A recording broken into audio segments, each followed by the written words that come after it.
ناظرین، پاکستان کی سیاست میں ایک ایسا بیان سامنے آیا ہے جس نے نہ صرف پارلیمنٹ بلکہ سفارتی حلقوں میں بھی ہلچل مچا دی ہے۔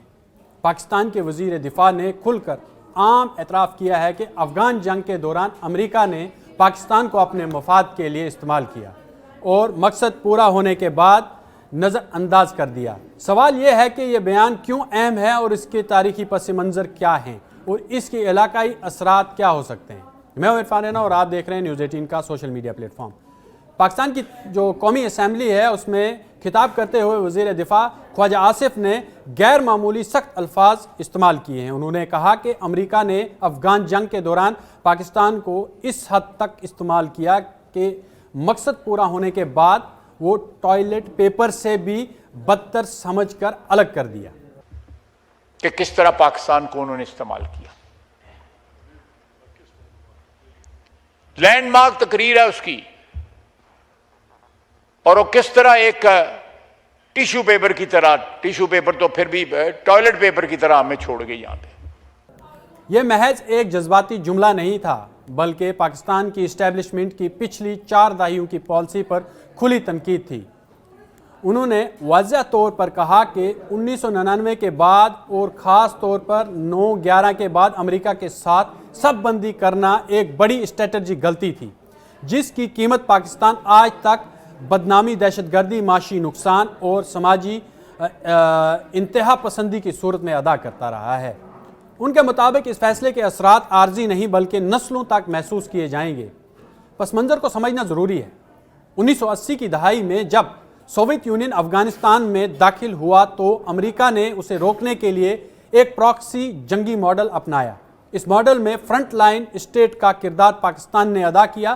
مالی امداد، اسلحہ، تربیت اور جو نظریاتی بیانیہ تھا، سب کچھ اس خطے کے ذریعے چل رہا تھا۔ وزیر دفاع نے اس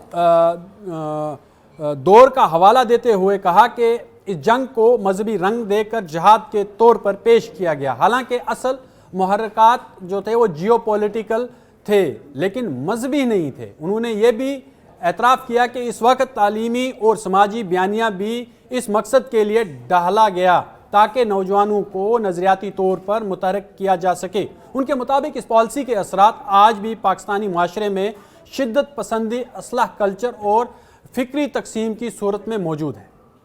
پھر دوسرا بڑا موڑ آیا 2001 کے بعد جب امریکہ نے دہشت گردی کے خلاف جنگ شروع کی اور افغانستان میں دوبارہ فوجی مداخلت کی۔ ایک بار پھر پاکستان فرنٹ لائن اتحادی بنا۔ لاجسٹک، انٹیلیجنس، زمینی رسائی سب کچھ فراہم کیا گیا، لیکن اس کے نتیجے میں پاکستان کے اندر دہشت گردی کی نئی لہر اٹھی، خودکش حملے بڑھے، سرحدی علاقوں میں عسکریت مضبوط ہوئی اور داخلی سلامتی شدید متاثر ہوئی۔ وزیر دفاع کے مطابق پاکستان نے اس اتحاد کی بھاری قیمت چکائی، لیکن بدلے میں نہ پائیدار معاشی استحکام ملا، نہ طویل مدتی اسٹریٹجک اعتماد۔ ان کا کہنا تھا کہ واشنگٹن نے اپنے مفادات پورے ہونے کے بعد اسلام آباد کو تنہا چھوڑ دیا۔ یہ بیان اس لیے بھی اہم ہے کیونکہ یہ پہلی بار نہیں کہ پاکستان میں یہ بحث اٹھ رہی ہو، لیکن پہلی بار ایک موجودہ وزیر دفاع نے پارلیمنٹ کے فلور پر اتنی صاف زبان میں اس پالیسی کی ناقابل واپسی غلطی کہا ہے۔ اس سے ظاہر ہوتا ہے کہ پاکستان کے اندر اب خارجہ اور سلامتی پالیسی کے پرانے فیصلوں پر اثر نو بحث شروع ہو چکی ہے۔ علاقائی اثر بھی اہم ہیں۔ افغانستان، امریکہ، چین، خلیجی ممالک سب اس خطے میں نئی سب بندیاں دیکھ رہے ہیں۔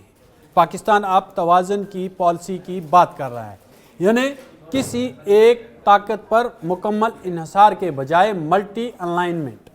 لیکن سوال یہ ہے کیا عملی طور پر یہ تبدیلی ممکن ہوگی یا صرف بیانیے بدلیں گے؟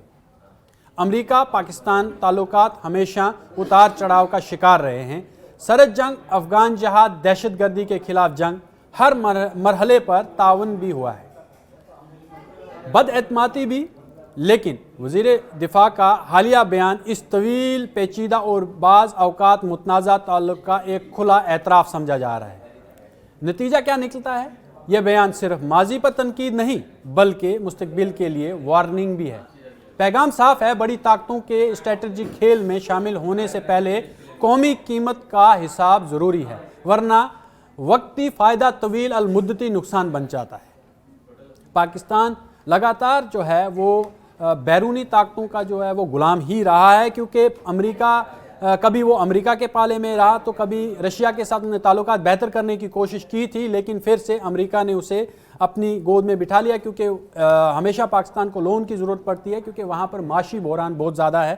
وہاں کی فوج جو ہے اسٹیبلشمنٹ جسے کہتے ہیں، تمام ادارے جو ہیں وہ فوج کے انڈر آتے ہیں، چاہے وہ تیل ہو، بجلی ہو، پانی ہو، کوئی بھی سرمایہ کاری ہو، چاہے وہ کوئی بھی تجارت ہو، چاہے وہ درآمدات ہو یا برآمدات ہو، سب کی سب جو ہے وہ فوج کے انڈر آتی ہے، وہاں کی اسٹیبلشمنٹ کے انڈر آتی ہے۔